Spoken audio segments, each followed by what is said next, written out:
Welcome to AFTV News Daily. Of course, Robbie isn't here today following the sad news of his father that passed away. Sending love, light, prayers and condolences to Robbie. He's been seeing all of your messages. But the show continues. I'm stepping in today and we've got a very special guest, a regular guest you could call him. It's Mr. DT. How you doing? I'm good, how are you? Yeah, I'm all right. I'm all right. right. Very chill, hello. Very chill intro. Yeah, it's a little bit different to being outside the stadium when I'm a bit angry, and the intro is a little bit different, isn't it? Yeah, true. But yeah, listen, I just want to echo as well what you were saying as soon as you come on, that thoughts out to Robbie and the rest of the family, Laurie, everybody, you know, that's connected to the family and stuff. So yeah, he knows that we're all here for him, and it's nice to see all the positive messages. Yeah, of course. How you been though? How you been keeping? I'm all right. I'm enjoying isolation. Really? Yeah, it's like the old days for me. Oh yeah. I'm all right. It's like, what is it now? I'm losing track of my days. What day is it? It's Sunday, isn't it? Yeah, it's Sunday. Sometimes I forget what day it is as well. Yeah, I think this is about my 16th day, something like that. Yeah, that's not too bad. Yeah, it's all right. I've got 12 weeks. Yeah, I've got 12 weeks of it. Yeah, because I'm classed as high risk. Oh yeah, of course. Yeah. So are you serious? Yeah, so I've got 12 weeks isolation. Oh damn. So yeah, it's mad. So listen, I just deal with it, and there's bigger pictures and, you know, a lot more important things going on in the world than to be worrying about going out and football and sunbathing and you know, all this kind of madness that people are up to. And you know, I'd never forgive myself if I never stuck to the rules and passed it on, or God forbid something happened to any of my children or my parents or someone like that. So that's a nice little lockdown, refresh, recharge the batteries, and we go again whenever. When it happens, isn't it? When everything's back to normal, if it goes back to normal. But surely you're missing football a little bit. Yeah, I miss it. You know, I don't miss some of the results, although they were better. They were a lot better under Mikel Arteta. We were just starting to turn a corner and things were getting really good in that sense. I miss being a manager as well. I miss that like camaraderie with the players and, you know, being in the dressing room and just having the banter and all that kind of stuff. So yeah, that side of it is I'm really missing it with the football side of things. But like I said, there's a bigger picture out there, and despite how much you miss it, you know, there's a lot of other things going on in the world. And you know, I see yesterday a 5-year-old boy in the UK died from coronavirus. I've got a 4-year-old. So it really starts to hit home, doesn't it? Yeah, it hits home. And then you see the images of the 13-year-old that was being buried with no family there last week. So yeah, sad times. I know, but we're going to talk about football though, because the news that's been circulating recently about certain teams going on furlough for their non-playing staff. Gareth Southgate though, he's decided to take a £1 million pay cut, so 30% of his annual salary.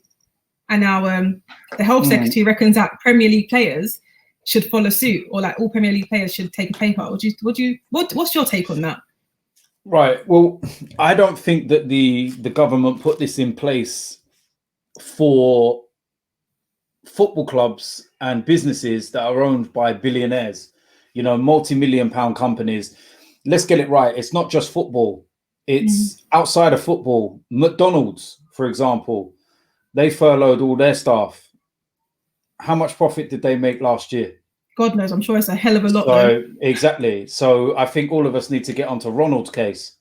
You know, it ain't just Liverpool. We need to get on. We need to get on Ronald. He's sitting there in his office, rubbing his hands with his big wig on.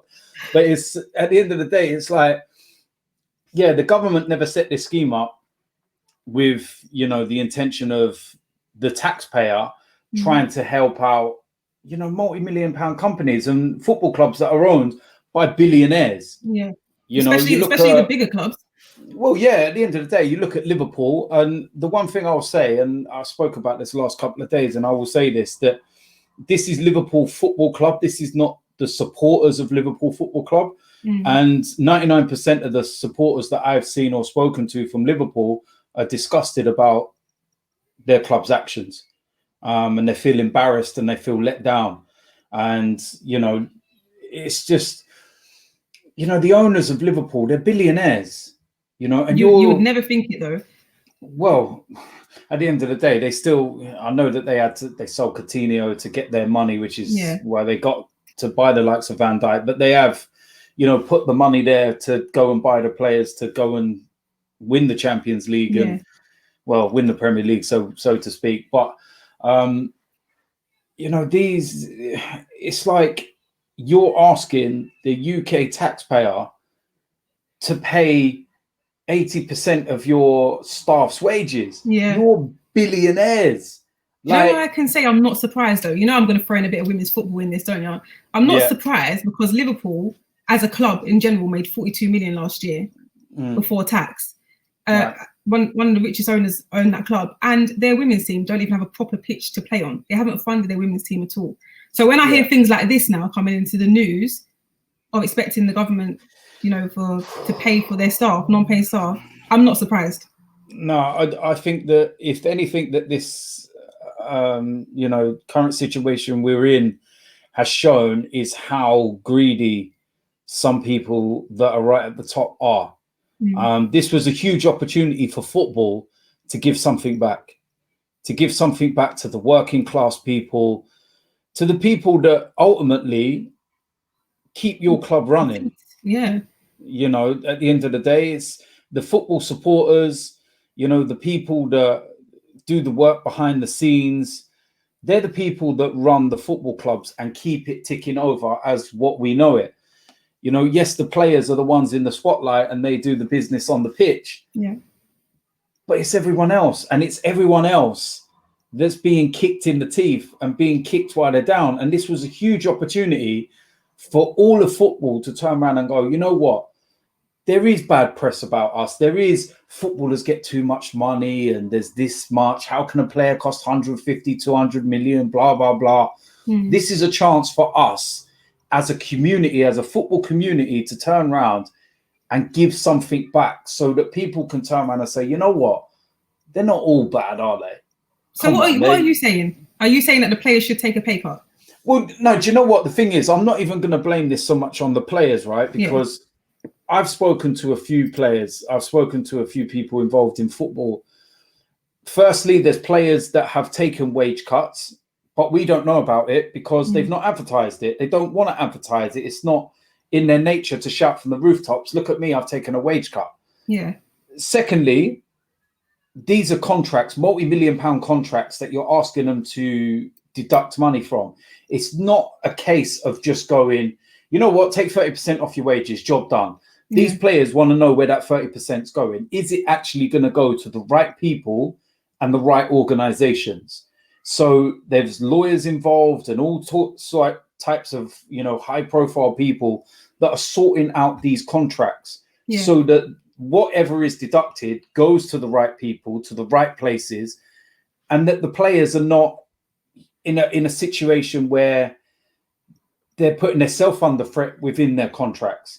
Because these, like I said, these are multi-million-pound contracts, huge contracts. And there's a lot of clauses in contracts. Some people just think it's, oh, you know what? This guy signs, he costs £50 million. He's on 150 grand a week. That's it. There's not. There's a lot more into it. Players get bonuses. Players get, all kinds of add-ons per month. Do they still get those add-ons as the months go by? Do they get stopped? What happens to the money if it does get stopped? Do the club just keep it, or does it go to organizations? There's so much that goes involved. So many unanswered questions. So many. But I think it's the people at the top that should be answering the questions. The owners of football clubs. Newcastle were the first one to do it. I'm not surprised by that because Mike Ashley is nothing but a parasite. All right, he's a greedy pig. I knew he was going to go here. Listen, that's all he is, right? At the end of the day, as soon as they talked about lockdown, he wanted to keep Sports Direct open. Why are you keeping Sports Direct open? So you can go and buy a jumbo mug? Seriously. It's an essential shop, isn't it? Essential goods in there. Essential for what? A Slazenger racket? Do you know what I mean? Why are you? Because the guy is so greedy. And if anybody outside of football didn't realize why Newcastle fans hate him, now you know why. And I sympathize with every Newcastle fan that pig is in charge of their club. Yeah. And we think we got it bad with Kroenke. I tell you something, I'd rather 10 Stan Kroenkes than Mike Ashley all day. Then it went to Spurs. Yeah. It's very easy to go in on Spurs because we're Arsenal fans. But the Spurs fans that I know, same scenario as Liverpool. They're disgusted. They're furious about as much the as I don't want to, I've got to play devil's advocate here. I would have thought that their main reason for doing that was the big cost of their new stadium. Tough. So, no one could foresee the circumstances. Yeah. Daniel Levy gets paid £3 million per season, right? When that stadium was built less than a year ago and it was opened, he got a £4 million pay rise. Like, not pay rise, a bonus, sorry, a £4 million bonus on completion of the stadium. So he's just received £7 million and he's going, please, sir, can I have some more? Please, help. Hold on a minute. Why don't you take your bonus, go pay your staff and not make your club look like a laughing stock? Yeah. On the pitch, yes, we can banter Spurs and everything else. But again, the same scenario. Let's put rivalries aside. This is not Spurs fans. This is Spurs, the football club. Daniel Levy, Enoch, all the people that are, responsible for everything there. Parasites. And now Liverpool have followed suit. There's a couple other clubs that follow suit, but I don't think you would have the same energy for them because obviously they're not the same level. So like Liverpool, of course, Spurs, Newcastle, Bournemouth and Norwich. See, this is I guess you look at it differently for those teams. No, I don't. Because at the end of the day, these are still football clubs that are making millions of pounds. They're still owned by millionaires or billionaires. All right. There's Eddie Howe. Love what he done because he went and took a wage cut and he come out and said straight away, but they could be taking money from people that are not going to miss it and use that to pay their staff. Don't ask the British taxpayer to pay your staff. Yeah. Whenever, every 6 months when my company tax is due or when my personal tax is due, shall I stand there and tell them to jog on? Sorry, I'm not paying for Tottenham's staff. Or what am I paying tax for? Why am I paying 30-40% tax on? Nah, mate, take a running jump, jog on. The government put this scheme in place for the people that really need it. Yeah. The businesses that literally can't work. Afford. Yeah. People that are now struggling to pay their rent, pay their mortgage. They don't know how they're going to provide food for their children. Yeah. They're the people that the scheme was made, not for the rich parasites that are sitting there in their big mansions, and majority of them are not even in this country as well. Yeah. A lot of them are not even from the UK, and you're asking the UK taxpayer to pay your stuff. Nah, fuck off, man. Sorry. Here's a brilliant question from Ridwan though. He says, why don't all the billionaires and company owners in the UK take a pay cut instead of these footballers? Like, where does this attack come from that they've just focused on footballers and football in general? You know what it is? I think that because we're in a football circle, we're kind of like in a football bubble. We may only see 90% football orientated stuff. Do you know what I mean? We're not ordinary people that just, have different outlooks on life and different parts of life. 90% of what we do, who follows us, who we follow, are football orientated. So everything we see on our timeline is attacking football. Yeah. Because that's what it's about. But like I said, there's a bigger picture. Big companies like McDonald's. What am I paying their staff tax for? You can't even fix your milkshake machines. Do you know what I mean? No, sorry, go and sort it out. They should be dealing with it themselves. Your milkshake machine. No, but I mean, is in the sense of, no, they're saying that footballers should take, like, that's been the latest news from the health secretary. He just blatantly said footballers should take a pay cut to help out the NHS, right? But I think Ridwan's trying to say, why don't the owners of football clubs and owners of businesses around the UK take a pay cut instead of focusing on an employee? Because technically, footballers are just employees of a club. Yeah, because they're pigs. Basically, that's your answer. Yeah, because they are greedy pigs. That's what they are.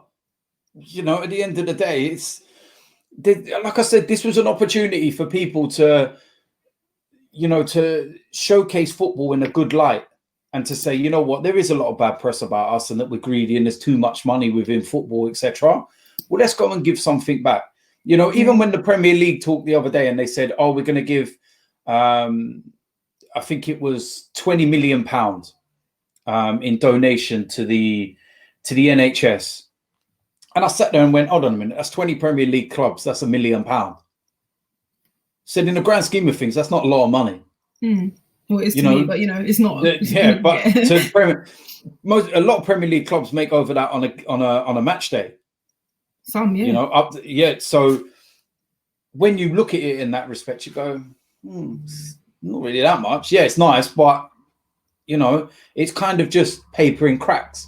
It's just saying, oh yeah, look at me, how nice I am. Look at me, I'm such a nice person. And I'm sorry, but the one thing I take from this is that I really hope that it's woke a lot of people up as to certain individuals within football clubs and stuff. And I hope now the fans, they try and take power back from these people, and they really stand up and say, nah, sorry, but this is not on. Yeah. It's imagine working for such a big club and being what is it, a store assistant in their club shop, or an admin assistant in their office, and your club that you work for, massive club like Liverpool, cannot afford to pay you. It's a bit of a kick in the teeth. Well, yeah, it is. And because they help the club run.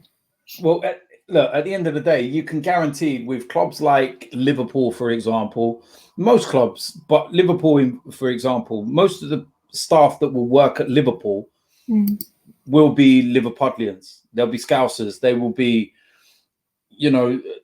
people that it's their dream job because they're working at the club they love and they get to see each week and everything else.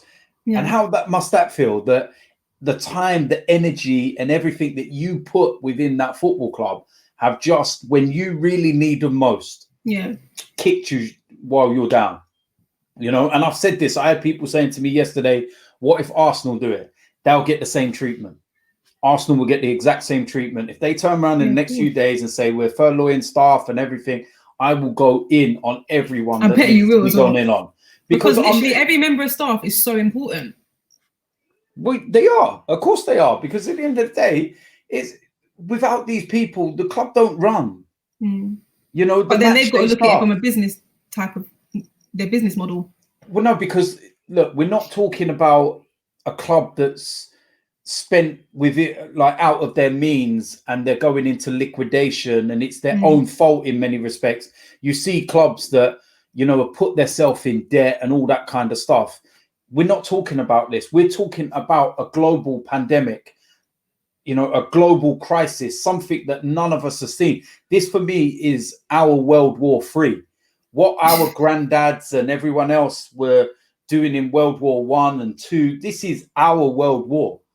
Because that's the scale of it. Because life's about to change so much. Well, of course it is. Look how many people have died in the world from coronavirus. How many people in the last couple of months? I can't remember what the figure is. You're talking hundreds of thousands of people are dying. Of course it's a world war. We're living in our world war. And this was an opportunity for clubs to turn around and help out. But they haven't. They've kicked everyone in the teeth. Oh, is that Shaiz? He said, why not golfers, athletes, tennis players, boxers, jockeys, everyone basically, Formula One drivers and all people involved in sports? I have no idea why it's only footballers having this conversation. No idea. I told you, a lot of it is because we're in a football circle and we see certain things that, we might not see outside of football. And, I see something there. Now I see like athletes, tennis players, boxers, etc. And straight away, as soon as I see boxers, it makes me think of Anthony Yardy. Yeah. And like that guy there lost his dad last week to coronavirus, and 3 days later he loses his nan to coronavirus. Praise so that's a good friend of mine as well. That's what I mean. He's an Arsenal boy. Yeah. Do you know what I mean? Was on AFTV not long ago before his last fight and everything. And look, man, it's just these people are probably doing it as well. But there's no bigger sport than football. The biggest sport in the world is football. The biggest league in the world in terms of its revenue is the Premier League. Yeah. So of course it's going to be the focus. But the one thing I will say about certain people within the government that want to jump on their high horse and talk about, people giving up wages, this, that, the other. let's think about that when you start claiming tax back for some of the things that you claim back for within the government. We've all seen some of the reports and some of the stuff that they claim back for. Yeah. You know, so why don't you and your little mates, why don't you start putting a little bit money back in as well? Because it weren't too long ago that some of you were in the Houses of Commons clapping at the NHS not getting a pay rise. Don't think we don't forget none of this stuff, you know. And now you're clapping outside your house at 8 o'clock every Thursday and praising the NHS. A few months back, you're clapping because they did deserve a pay rise. Do you know what I mean? It's crazy, isn't it? It's funny how things turn around so quickly. There you go. And do you know what? Another thing on the NHS, I know I'm going all over the place tonight. I'm in one of these moods. But like, listen, you know what? With the NHS, right? I don't think like the NHS staff and everything else, I don't think that they should have to pay tax anymore. Period. I think when this is over, given how many NHS staff have lost their life on the front line, they should not have to pay tax. They shouldn't have to pay parking to park at the hospital to go to work. Yeah, I remember seeing that. It's crazy. You know, things like that, little things like that, that nobody took an ounce of notice about. And now everyone's turned into saints. Amazing people. Yeah. Think about them anyway.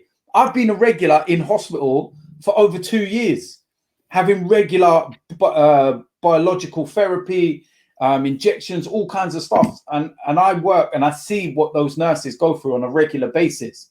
So I appreciate them. But now people are only just seeing. And the same people that are like, oh, yeah, let's clap the NHS. You didn't want to give them a pay rise a few months ago. This is a brilliant point here from Nyenye. I hope I pronounced that correctly. He said, players are employees. I think such decisions should be personal. It's unfair to demand pay cuts from players or anyone, especially in this period. They are no different from the rest of us today. And I don't know why no one else has touched on this. I know that footballers earn a huge amount of money, but they also have different lifestyles to us ordinary people. And everyone spends according to their means. So we all have bills, but these footballers have bills too that are completely different to us. So we can't just assume, because you're on 100k a week, that you don't need that 100k, that you can survive on 50k, because a lot of these footballers look after other family relatives and different generations and families in different countries, and their money goes elsewhere. We can't say it's just fair to take a pay cut just because they earn that much money. And on top of that, not everyone, imagine they said, all right, everyone at Arsenal takes a pay cut. Okay, there's certain players that want a lot of money, as we know. Mesut Ozil, the likes of Aubameyang. What about Saka then? What happens to Saka? Young Saka? What happens to the likes of Reece Nelson, Joe Willock, Guendouzi? I said this to you, though. This is why I said at the very beginning that I won't go in on the players, because I can understand the situation they're in terms of the contracts, you know. And a lot of these footballers as well, you've got to remember they're in rented houses. A lot of them don't own their own houses, because footballers, you know, they're not normally around for more than 4 or 5 years. So a lot of them don't buy. Now, when you see the houses that these guys live in, you're not talking £1,000 a month in rent. I'm not going to lie to you. A friend of mine played for a Premier League club, a huge house, lived by himself. I asked him, how much do you pay for this place? Because I rent it. I said, how much? 7,500 a week. There you go. That's absurd. See what I mean? Absolutely crazy. So nearly 30 bags a month. A month. And I think he was in the UK for what, 2 years? So in that 2 years, I can't even do the maths, but it's a lot of money. I've got to do my research to find out who this player is. Could have bought a whole house. It's ridiculous. Yeah, but that's what I mean. So yeah, they do. I get that point. That point is very valid, that they do have bills as well.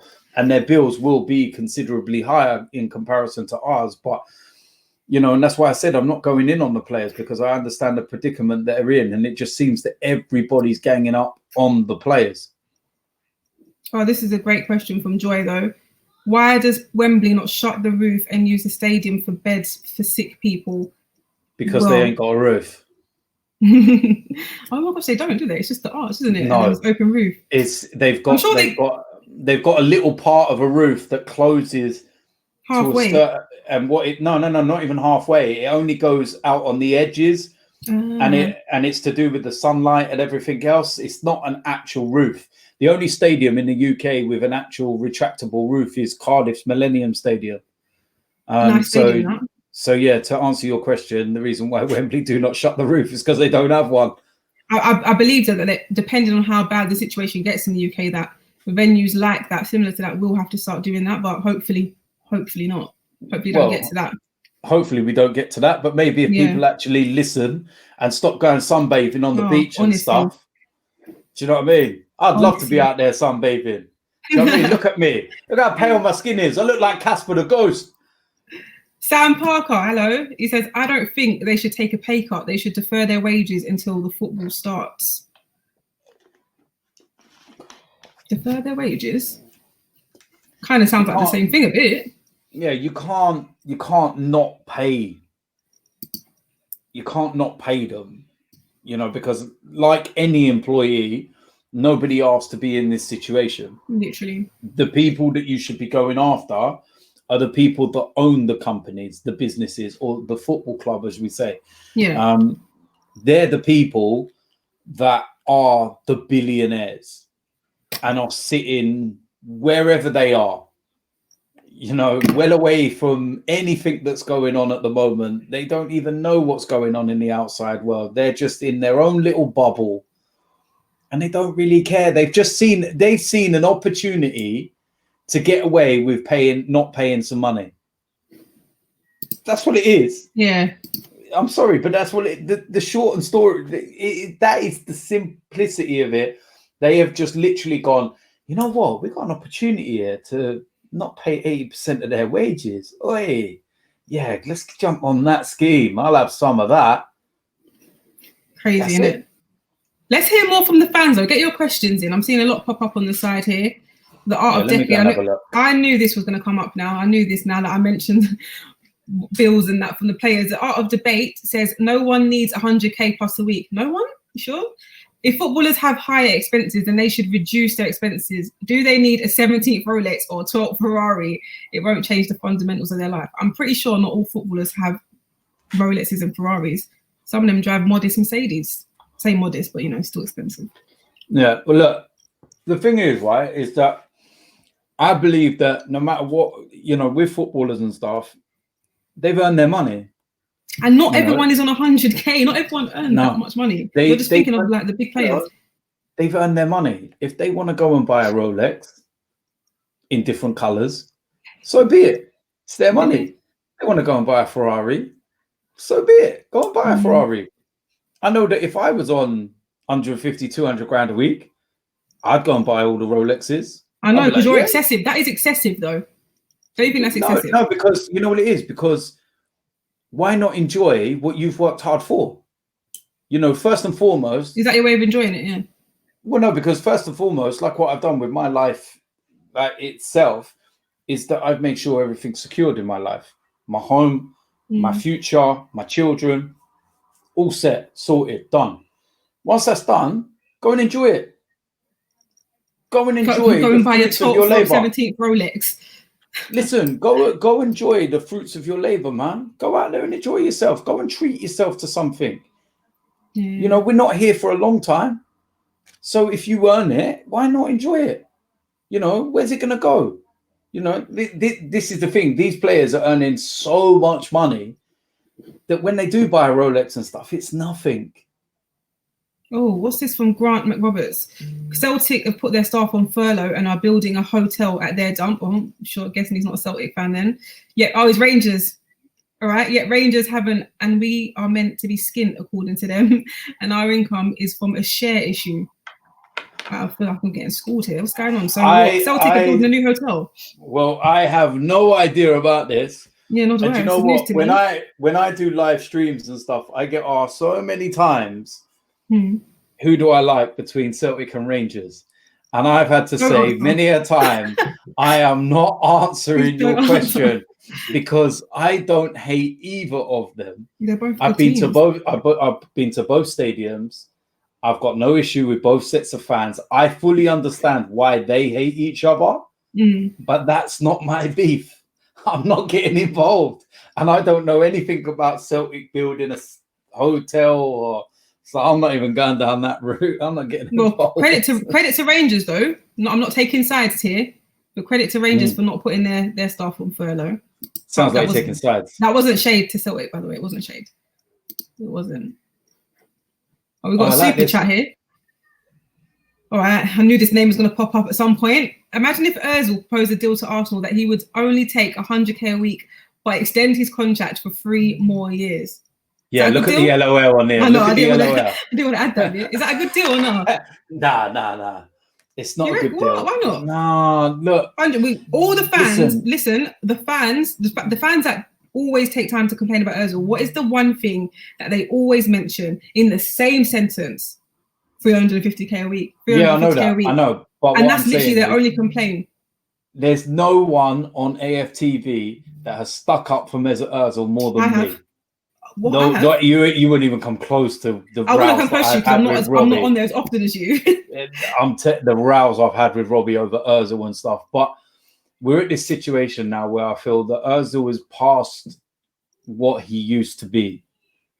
All right. And we can't be paying somebody that doesn't affect games 350 grand a week. I'm sorry, you can't be paying that kind of wages. If you're looking at players that do something on the pitch and they warrant, a big wage, you'd have to say Aubameyang. The guy scores goals. If it wasn't for him, we literally would be in the relegation zone this season. Literally. And that's a fact. If you take away his winning goals, Arsenal are in the relegation zone. So he deserves a big wage because he affects the games. But Ozil now, I just think it's time to let go, man. He's done what he's had to do.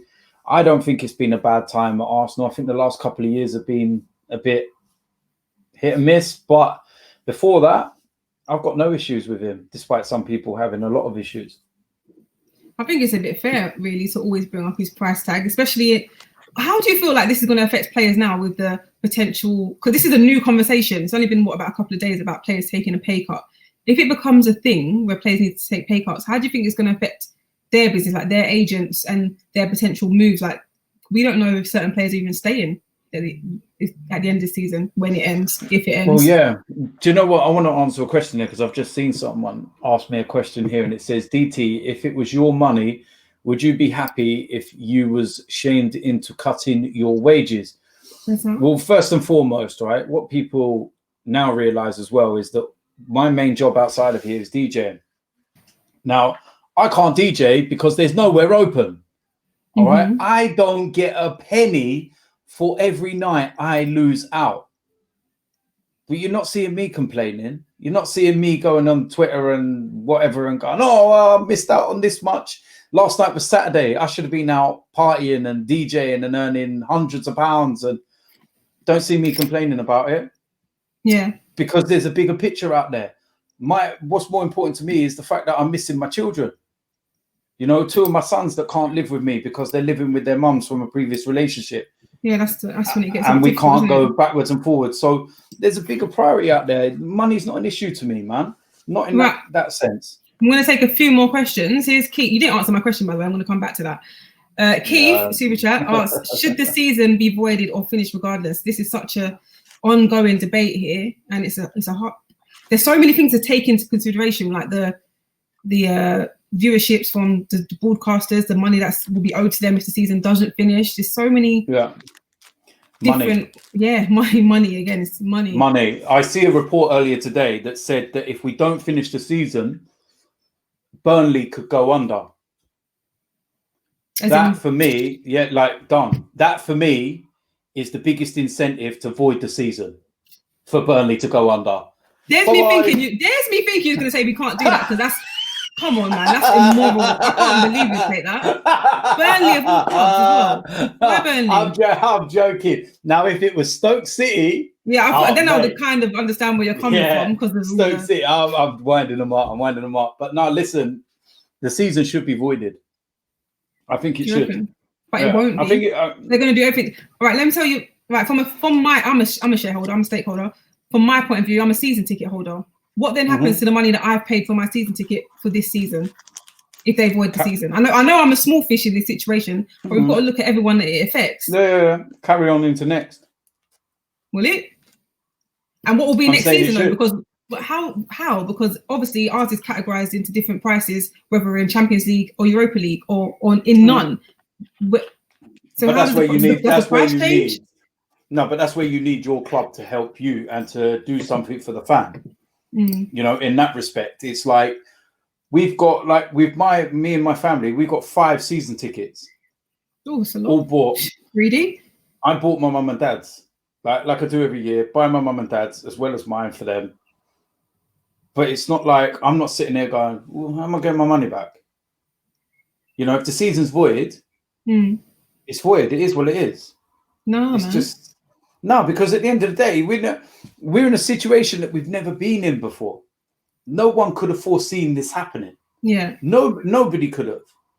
So what I would expect back from the club, though, is for the club to say, you know what, you missed out on the final 10 games, so that equates to X amount.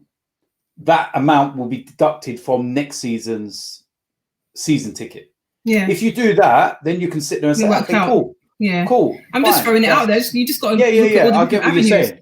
But if the club turns round and says, nah, you're not getting nothing, then boy, viral videos are coming. All right, Michael D, I'm going to do a few more comments, guys, so get them in quickly. Michael Dean says, every first team player at all Premier League clubs should cover the wages of non-playing staff, then make individual donations. The point on other sports taking pay cuts, they can't as they get paid prize money. That's a big statement to me. They should just, you know. I know that there's a lot of footballers out there that have been making donations, that have been doing things. And they haven't publicised it. Yeah, again, same thing. Just because they don't publicise from the rooftops doesn't mean they're not doing it. You know, and a lot of us need to remember that. And we live in a world now where everything's social media, that I think that everybody believes that your whole life has to be advertised on social media. But it doesn't work like that with some players. Some players just like to keep very, very quiet. I think, was it Aaron Ramsey as well?